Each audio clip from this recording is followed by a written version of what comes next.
Satyr John Wilmot were I, who to my cost already am one of those strange prodigious creatures man, a spirit free, to choose for my own share, what case of flesh and blood I pleased to wear. I'd be a dog, a monkey, or a bear, or anything but that vain animal, who is so proud of being rational.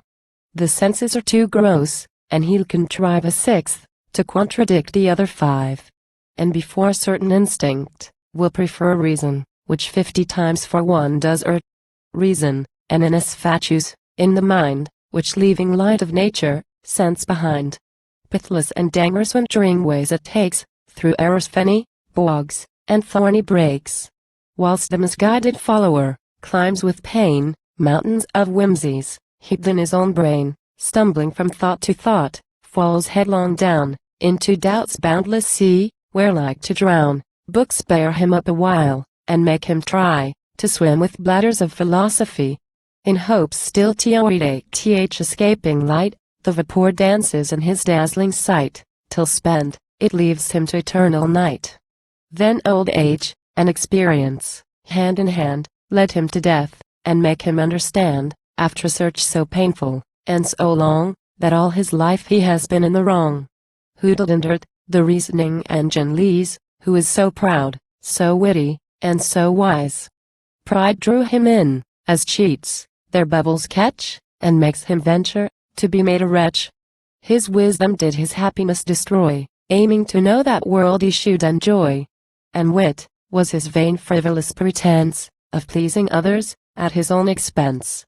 For wits are treated just like common whores, first they're enjoyed, and then kicked out of doors. The pleasure past, a threatening doubt remains, that frights th enjoyer, with succeeding pains. Women and men of wit, are dangerous tools, and ever fatal to admiring fools. Pleasure lures, and when fops escape, 'tis not that they're beloved, but fortunate, and therefore what they fear, at heart they hate. But now thinks some formidable band, and beard, takes me to task. Come on sir, I'm prepared.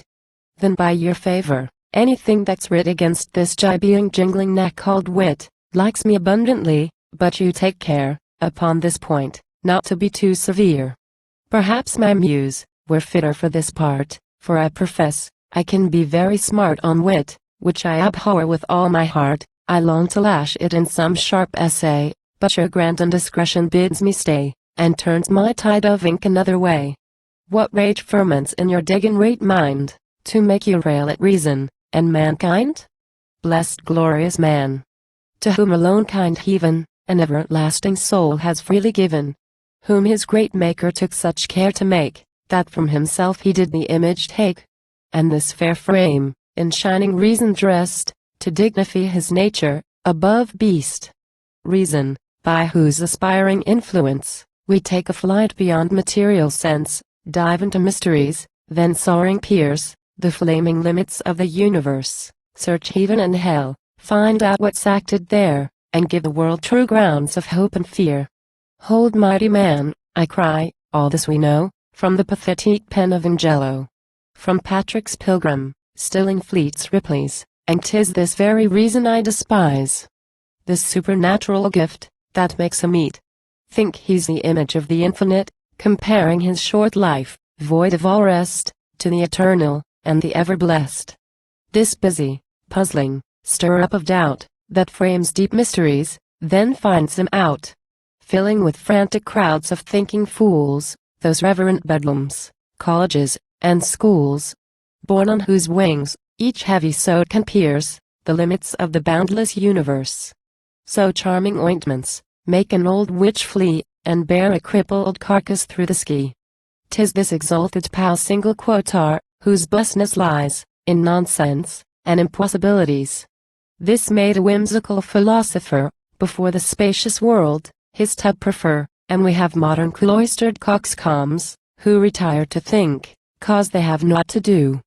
But thoughts, are given, for action's government, where action ceases, thoughts impertinent, our sphere of action, is life's happiness, and he who thinks beyond, thinks like an ass. Thus, whilst against false reasoning I inveigh, I own right reason, which I would obey, that reason that distinguishes by sense, and gives us rules, of good, and ill from thence, that bounds desires, with a reforming will, to keep 'em more in vigor, not to kill. Your reason hinders, mine helps to enjoy, renewing appetites, yours would destroy. My reason is my friend, yours is a cheat, hunger calls out, my reason bids me eat. Perversely yours, your appetite does mock, this asks for food, that answers what's o'clock? This plain distinction, sir, your doubt secures, 'tis not true reason I despise but yours. Thus I think reason righted, but for man, I single quote Eleanor can defend him if you can. For all his pride, and his philosophy, 'tis evident, beasts are in their degree, as wise at least, and better far than he. Those creatures, are the wisest who attain, by surest means, the ends at which they aim. If therefore Joler, finds, and kills his hares, better than Mers, Supply's committee chairs. Though one's a statesman, th other but a hound, Joler, in justice, would be wiser found. You see how far man's wisdom here extends, look next, if humane nature makes amends. Whose principles, most generous are, and just, and to whose morals, you would sooner trust. Be judge yourself, I single quote tell you bring up to the test, which is the basest creature man, or beast. Birds, feed on birds, beasts, on each other prey, but savage man alone, does man, betray, pressed by necessity, they kill for food, man, undoes man, to do himself no good. With teeth, and claws, by nature armed they hunt, nature's allowance, to supply their want. But man, with smiles, embraces, friendships, praise, unhumanely his fellow's life betrays. With voluntary pains, works his distress, not through necessity, but wantonness. For hunger, or for love, they fight, or tear, whilst wretched man, is still in arms for fear. For fear he arms, and is of arms afraid, by fear, to fear, successively betrayed. Base fear, the source whence his best passion came, his boasted honor, and his dear-bought fame. That lust of power single quote are, to which he's such a slave, and for the which alone he dares be brave, to which his various projects are designed, which makes him generous, affable, and kind. For which he takes such pains to be thought wise, and screws his actions, in a forked disguise, leading a tedious life in misery, under laborious, mean hypocrisy.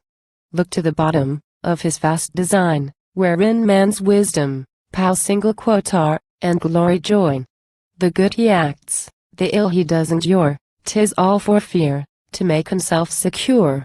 Merely for safety, after fame we thirst, for all men, would be cowards if they durst. And honesty's against all common sense, men must be knaves, 'tis in their own defense. Mankind's dishonest, if you think it fair, amongst known cheats, to play upon the square, you single quote be undone, nor can weak truth, your reputation save, the knaves, will all agree to call you knave. Wronged shall he live, insulted or, oppressed, who dares be less a villain, than the rest. Thus sir you see what humane nature craves, most men are cowards, all men should be knaves, the difference lies, as far as I can see, not in the thing itself, but the degree. And all the subject matter of debate, is only who's a knave, of the first rate? All this with indignation have I hurled, at the pretending part of the proud world, who swollen with selfish vanity, devise, false freedoms, holy cheats, and formalities over their fellow slaves to tyrannize. But if in court, so just a man there be, in court, a just man, yet unknown to me, who does his needful flattery direct, not to oppress, and ruin, but protect. Since flattery, which way soever laid, is still a tax on that unhappy trade. If so upright a statesman, you can find, whose passions bend to his unbiased mind, who does his arts, and policies apply, to raise his country, not his family. Nor while his pride owned avarice withstands, receives close bribes, from friends' corrupted hands. Is there a churchman who on God relies? Whose life, his faith, and doctrine justifies? Not one blown up, with vain prelatic pride, who for proof of sins, does man deride, whose envious heart makes preaching a pretense with his obstreperous saucy eloquence, to chide at kings, and rail at men of sense. who from his pulpit, vents more peevish lees, more bitter railings, scandals, calumnies, than at a gossiping, are thrown about, when the good wives, get drunk, and then fall out. None of that sensual tribe, whose talents lie, in avarice, pride, sloth, and gluttony. Who hunt good livings, but abhor good lives, whose lust exalted, to that height arrives, they act adultery with their own wives. And ere a score of years compleated be, can from the lofty pulpit proudly see, half a large parish, their own progeny. Now a doting bishop who would be adored, for domineering at the council board. A greater fop, in business at fourscore, fonder of serious toys, affected more, than the gay glittering fool, at 20 proves, with all his noise, his tawdry cloths, and loves.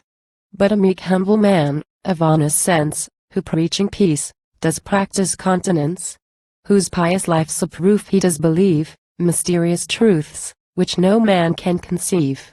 If upon earth there dwell such godlike men, I single quotely here recant my paradox to them, adore those shrines of virtue, homage pay, and with the rabble world, their laws obey.